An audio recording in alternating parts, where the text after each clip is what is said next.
Kalau Malaysia bisa membina pemain-pemain U16 yang lumayan kayak begini, saudara-saudara, ngapain kemarin mereka jauh-jauh cari pemain sampai Argentina, sampai Brasil, sampai Spanyol, palsu pula. Kan sia-sia, kan sekarang terbukti U16 mereka lumayan lah ini saudara-saudara, setidaknya di Piala AFF. Ya, semoga ini bisa ngalahin Vietnam nanti di final. Kan kalau juara kan ya masa depannya bagus lah ini. Halo saudara-saudara, jumpa lagi dengan komentator gadungan di sini. Dengan komentator yang gadungan.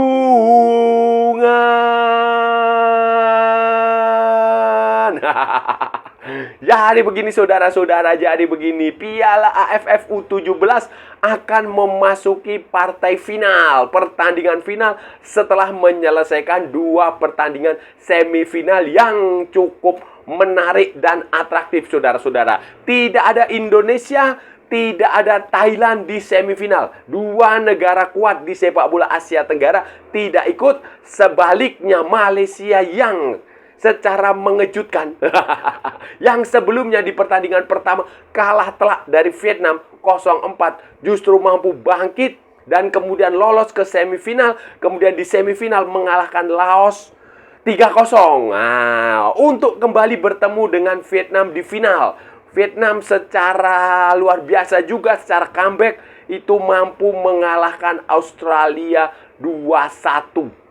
Ini final seperti revenge lah saudara-saudara. Revenge setelah Malaysia dikalahkan di pertandingan pertama. Ini final ya, walaupun bukan final ideal, tetapi ini menunjukkan sesuatu yang cukup bagus bagi Malaysia khususnya ya saudara-saudara ya. Bagi sepak bola Malaysia, bagi masa depan sepak bola Malaysia yang sempat tercoreng oleh skandal, oleh kasus naturalisasi 7 pemain ilegal, 7 pemain Latino. Kalau untuk Vietnam kita nggak perlu kita bahas karena mereka regenerasinya bagus sekali. Regenerasinya bagus dan di senior juga tidak ada skandal. Sementara Malaysia ini kan ada masalah di senior mereka karena terbukti mereka mampu membina pemain-pemain muda, pemain-pemain junior ini mereka mampu membina dengan cukup bagus. Tetapi ketika naik kelas, naik kasta, naik level ke senior itu seperti tidak mendapatkan kepercayaan. Itu masalahnya di situ. Masalahnya di situ. Malaysia lebih percaya kepada pemain asing. Nah, kepada pemain asing daripada pemain tempatan. Mereka lebih senang menaturalisasi pemain asing dan mencari pemain-pemain keturunan yang belum jelas keturunannya daripada mempercayakan pemain-pemain muda ini. Kan terbukti ini setidaknya untuk level Asia Tenggara ini kualitas di level U17 ini sudah terbukti pemain-pemain Malaysia ini setidaknya mampu mencapai final. Setidaknya ya ini untuk dan ya saya harap sih mereka mampu mengalahkan Vietnam di final untuk menjuarai Piala AFF U17. Nah, biar adil lah. Lolos ke final saudara-saudara, pelatih Malaysia U16. Nah, mereka menyebutnya begitu. Mereka menyebutnya sebagai tim U16 ini, si Sukor Adan ini. Pelatihnya namanya Sukor Adan. Ini mengatakan bahwa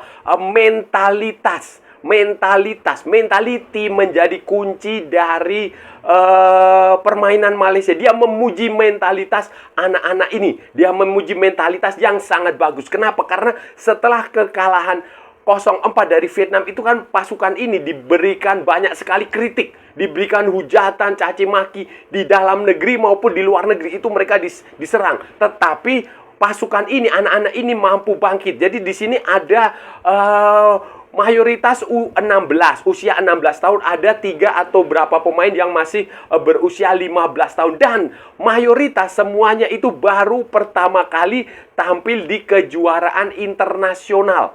Di level setidaknya level ASEAN. Tim sebelumnya ketika mereka gagal di kualifikasi Piala Asia U17 saudara-saudara itu sudah dibubarkan, tidak dipakai lagi, tidak dipanggil lagi. Mayoritas tidak dipanggil lagi, terus mereka menerbitkan pemain-pemain yang sama sekali baru, yang itu tadi usia 16, usia 15, itu mereka panggil, dan sekarang hasilnya ya luar biasa lah saudara-saudara. Setidaknya dengan skuad yang ala kadarnya mereka mampu tampil di final. Dan yang menarik saudara-saudara, yang menarik ini materi pemain Malaysia, skuad ini mereka semuanya itu tidak berasal dari klub profesional, bukan berasal dari liga, tetapi mereka berasal dari sekolah menengah kebangsaan. Nah, sekolah menengah kebangsaan itu ya semacam SMA lah. Kalau di Indonesia semacam SMA, sekolah menengah atas, sekolah menengah umum. Nah, itu mereka di namanya sekolah menengah kebangsaan. Ada juga yang berasal dari sekolah sukan Malaysia, sekolah olahraga. Kalau di Indonesia itu sekolah SKO, sekolah khusus olahraga kayak di Ragunan itu ada. Jadi mayoritas dari situ sekolah sukan Malaysia ada di mana? Pahang, ada di macam-macam beberapa tempat di Malaysia itu ada. Juga dengan sekolah menengah kebangsaan itu materi pemainnya itu semuanya dari situ. Mereka tidak berasal dari klub. Tidak klub seperti Johor Darul Taksim U16-nya atau Selangor U16-nya atau Kuching City U16-nya. Tidak, beda dengan tim-tim beda dengan Indonesia, beda dengan Thailand yang kebanyakan dari klub juniornya. Sementara Vietnam itu juga mereka juga bukan dari klub, mayoritas berasal dari akademi khusus sepak bola yang dimiliki Vietnam. Jadi ini menunjukkan bahwa sebenarnya pembinaan sepak bola usia muda di Malaysia ini berjalan cukup bagus lah, cukup lumayan lah. Tapi mengapa di seniornya orang-orang petinggi mereka Football Association of Malaysia itu justru lebih percaya kepada orang-orang asing sampai mencari pemain-pemain naturalisasi yang tidak punya darah Malaysia. Ini patut dipertanyakan. Melihat peluang di final nanti saudara-saudara, itu chance-nya peluangnya itu tetap 50-50. Walaupun Malaysia kalah 0-4 di pertandingan pertama dari Vietnam di fase grup, sudah belum tentu juga nanti di final hasilnya akan terulang. Belum tentu. Karena kalau kita berkaca dari komentarnya Sukor Adan itu kan ada mentalitas. Dia menekankan faktor mental, dan grafik Malaysia itu juga cenderung naik saudara-saudara, cenderung naik. Sementara Vietnam itu grafiknya ada zigzag. Vietnam menang, terus draw dengan Indonesia, terus menang lagi, terus nggak tahu nanti bisa jadi turun, kalah. Sementara Malaysia itu grafiknya itu dari kalah, kemudian menang dengan skor tipis, menang lagi, menang.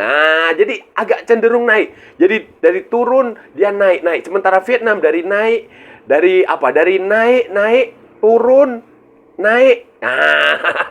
Nanti akan mencari keseimbangan lagi, saudara. Jadi disitulah menurut saya peluangnya 50-50. Dan tentu saja Malaysia ingin revanche. Anak-anak muda ini ingin revanche. Mereka sudah pasti nothing tulus. Tidak ada yang mereka pikirkan, tidak ada yang mereka kejar selain kemenangan. Itu saja menurut saya. Jadi peluangnya ada. Yang penting bermain dengan cukup disiplin.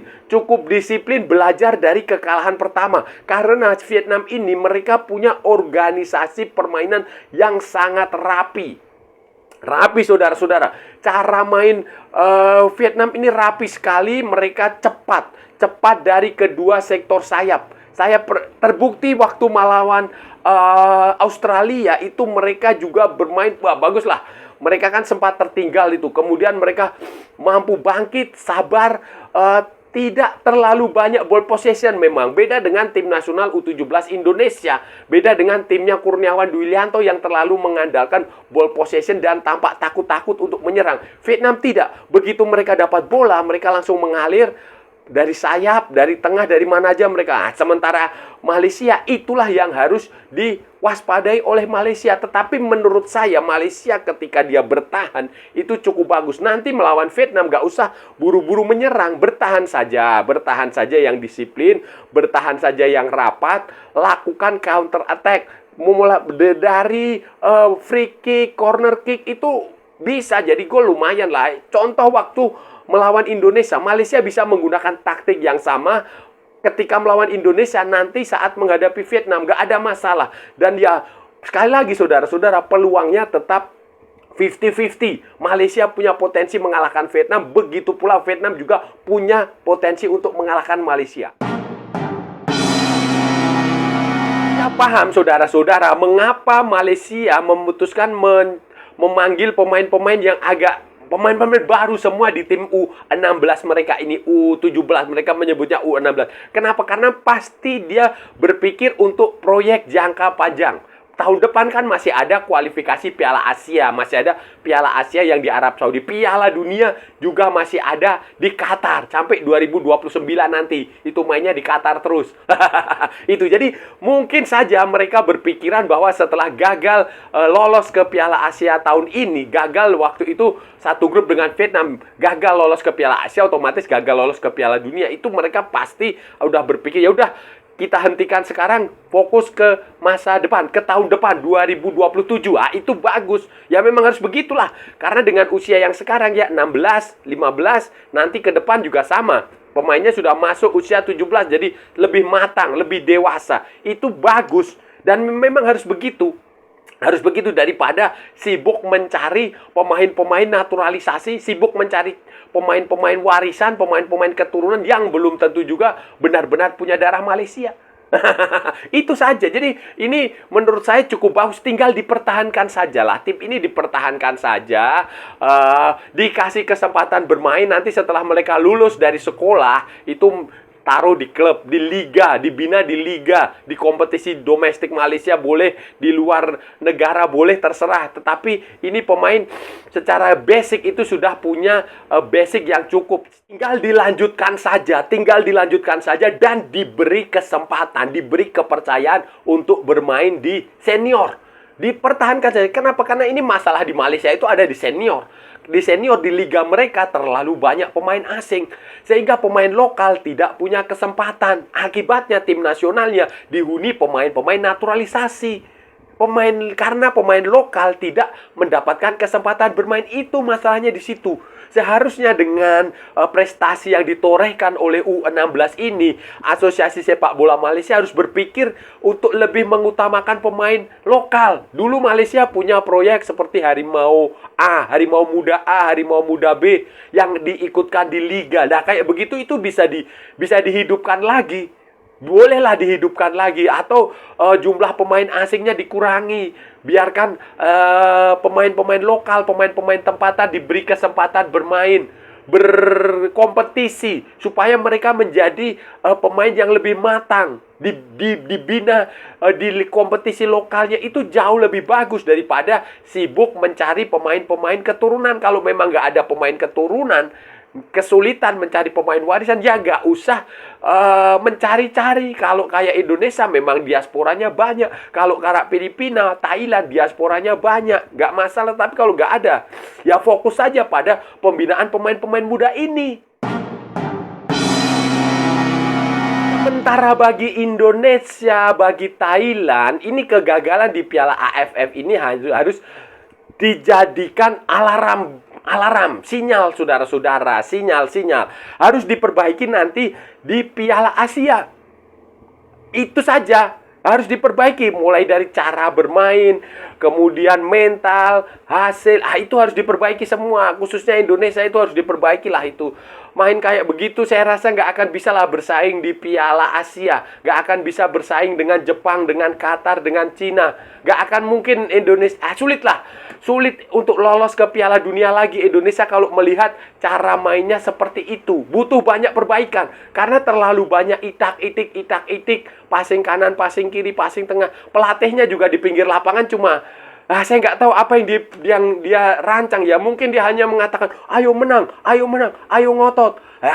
cuma ngomong kayak begitu ya, jangankan pelatih, penonton pun bisa. Tapi kan itu butuh taktik, butuh strategi yang diterapkan oleh pelatih itu. Jadi harus banyak perbaikan, harus banyak pembenahan, harus banyak hal yang masih harus dilakukan oleh Indonesia jika ingin lolos ke Piala Dunia U17. Begitu pula Thailand. Thailand saya lihat sebenarnya mainnya juga asal-asalan sih itu. Asal-asalan itu. Thailand juga butuh perbaikan cukup serius, butuh butuh bermain lebih serius lagi, lebih matang. Mereka kemarin itu kalah 2 kali dari Laos, kalah 2 kali dari Laos dan Myanmar. Itu kan sesuatu yang buruk lah. Padahal Myanmar itu nanti akan menjadi lawan Thailand di Piala Asia U17 itu. Nah, jadi ini mumpung masih ada waktu, walaupun waktunya itu pendek sekali lah. Pendek sekali, nggak nyampe 1 bulan, ya hanya berapa hari aja. 10 hari lebih lah, 15 hari sebelum kick off Piala Asia U17. Jadi ini harus benar-benar menjadi perhatian serius kalau ingin lolos ke Piala Dunia. Baik pelatih Indonesia maupun pelatih Thailand nanti yang baru itu, siapapun itu harus memperbaiki skuad ini. Karena dengan cara bermain yang mereka tunjukkan di Piala AFF sekarang ini ya berat untuk bisa mencapai target lolos ke Piala Dunia U17. Walaupun sebenarnya untuk lolos cukup menjadi runner up di fase grup, karena nanti akan ada 8 negara Asia yang lolos lewat jalur kualifikasi. Saudara-saudara, itu tadi pembahasan kita hari ini, saudara-saudara. Kita sudah bicara panjang lebar dari A sampai Z. Dari barat sampai ke timur, dari utara sampai ke selatan. Dari Sabang sampai Merauke, dari Pulau Rote sampai Pulau Miangas. Dari New York sampai San Francisco, dari London sampai Istanbul. Dari Zimbabwe sampai Vanuatu. Dari Santa Fenang sampai Kota Kinabalu, semua sudah kita ulas, semua sudah kita cakap, semua sudah kita bacotin, semua sudah kita gibahin secara bebas. Yang penting sopan.